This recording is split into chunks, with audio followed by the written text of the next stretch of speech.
अस्सलाम वालेकुम। आज हम नोबेल प्राइज़ 2025 से रिलेटेड इम्पोर्टेंट क्वेश्चंस को देखेंगे।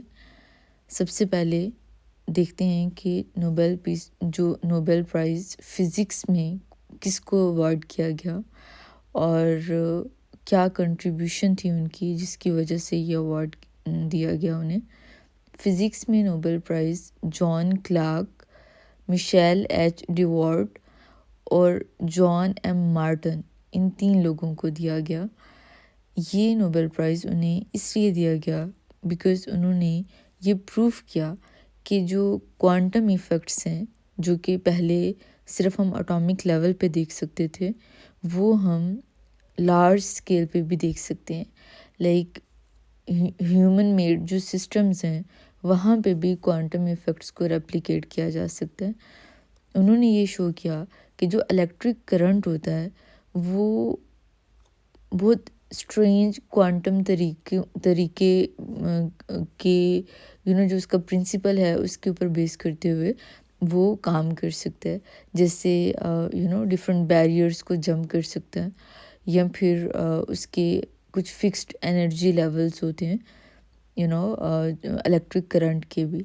उनके इसी काम की बदौलत जो क्वांटम कंप्यूटर्स हैं वो बनाए जा सके, और स्पेशली जो हमारे सुपर कंडक्टर्स हैं वो उनकी इसी डिस्कवरी पे बेस करते हैं। Again Nobel prize 2025 in physics was awarded to John Clarke, Michel H Devoret और जॉन एम मार्टन। इन 3 लोगों को अवार्ड किया गया, और इन शॉर्ट उनकी कंट्रीब्यूशन ये थी कि उन्होंने क्वांटम इफ़ेक्ट्स को ह्यूमन स्केल पे अप्लाई करके दिखाया। सेकंड नोबेल प्राइज़ दिया गया केमिस्ट्री में, और ये नोबेल प्राइज़ भी 3 लोगों को ही दिया गया। The first one was सुसुमु कितागावा। सुसुमु कितागावा was the first person.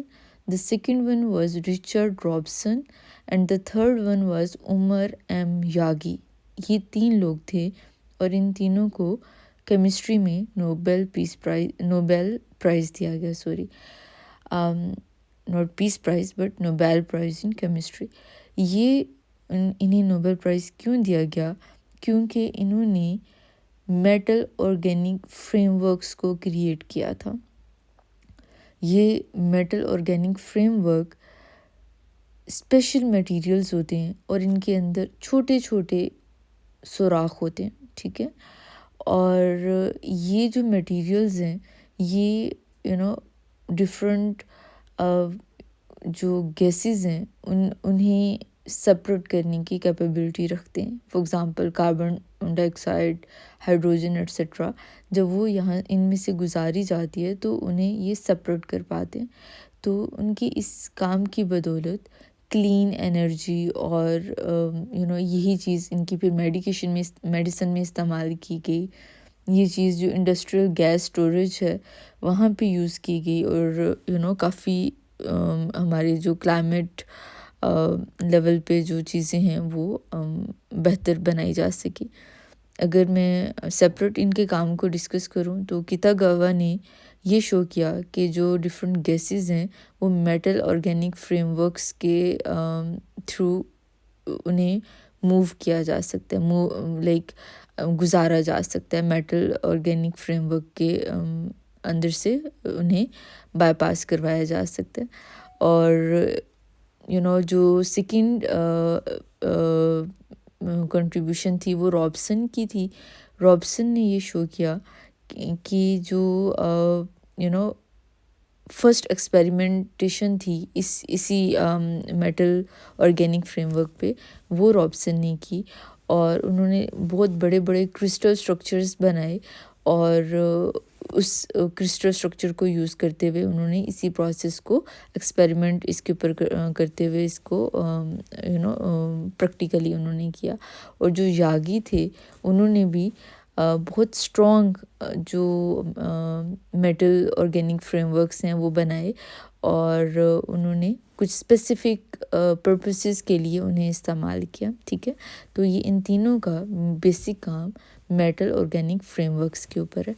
Next जो नोबेल प्राइज़ दिया गया वो फिजियोलॉजी और मेडिसिन में किसे दिया गया, मैरी ई ब्रोंकॉ को दिया गया, फ्रेड रैम्सडेल और शिमोन सकागुची।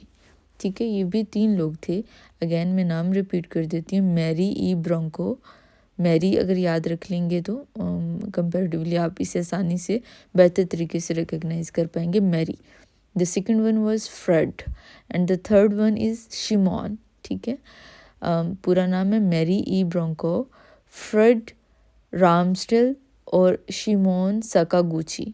ठीक है, उन्होंने ये एक्सप्लेन किया कि किस तरह से इम्यून सिस्टम को रोका जा सकता है कि वो अपने आप पे खुद को डिस्ट्रॉय ना करे, लाइक खुद पे अटैक ना करे। ठीक है, तो उन्होंने ये डिस्कवरी की कि किस तरह से इम्यून सिस्टम खुद पे अटैक नहीं करता। ओब्वियसली इम्यून सिस्टम का काम तो ये है ना कि उसने जो बाहर से जितने भी बैक्टीरियाज या जो जर्म्स वगैरह हैं उनके साथ इसने फाइट करनी है एक तरह से। तो ये भी तो हो सकता है ना कि इम्यून सिस्टम हमारी अपनी बॉडी ही के डिफरेंट पार्ट्स को इन्वेडर समझ ले और उनके ऊपर अटैक करना स्टार्ट कर दे, लेकिन असल में इम्यून सिस्टम ऐसा नहीं करता। और क्यों नहीं करता, क्यों वो खुद को रोके रखता है, ये प्रोसेस उन्होंने एक्सप्लेन किया था। सकागुची ने ये डिस्कवर किया कि जो रेगुलेटरी टी सेल्स होते हैं वो इम्यून ब्रेक्स के तौर पे काम करते हैं। ठीक है, और जो ब्रोंको है उन्होंने ये डिस्कस किया कि जो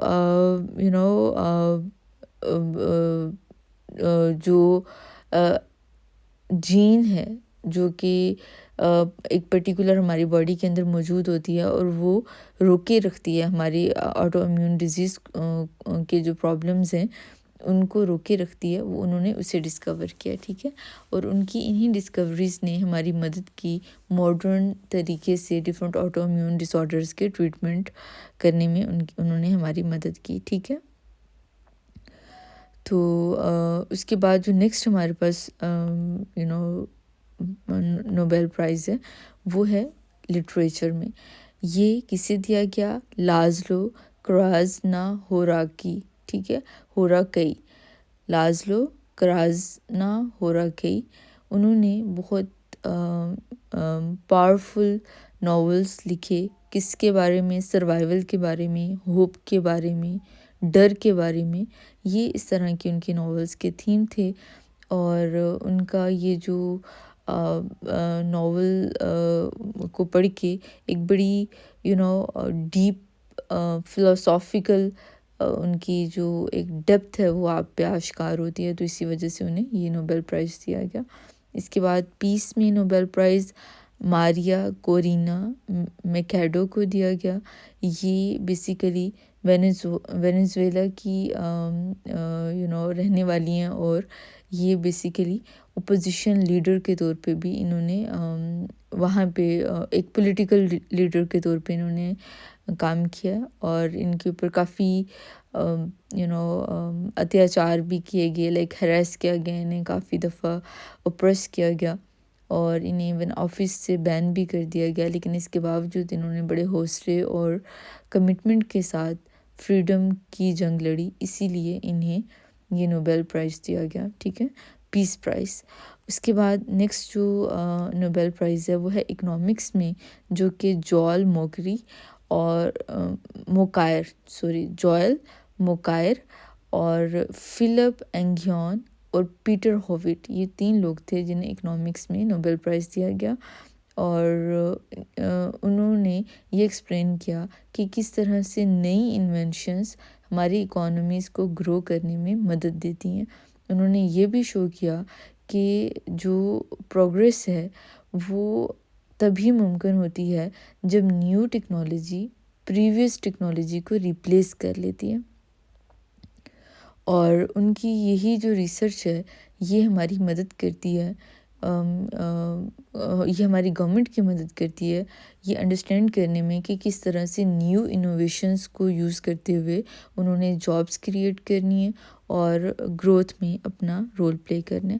تو یہ تھے ایریاز اور ان لوگوں کے نام جنہوں نے نوبیل پرائز 2025 حاصل کیا اور جو ان کی پرٹیکولر کنٹریبیوشنس تھی جس کی وجہ سے یہ نوبیل پرائز دی ہے. I hope this small lecture or discussion on Nobel Prize would have been helpful for you. Until next time, Allah Hafiz.